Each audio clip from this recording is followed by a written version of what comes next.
Okay, so this mechanism doesn't even fit with the other half, but it sort of works. It's kind of slow, but it works.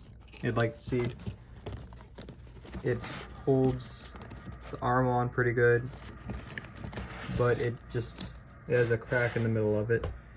And the poles that connect the gears basically in place, the metal poles don't really fit in the holes on this side. I think it fits in this one, but this one's the hole that I made for this pole to go through is a little bit too low, so I think that's the main reason why it's got a big crack in the middle of it.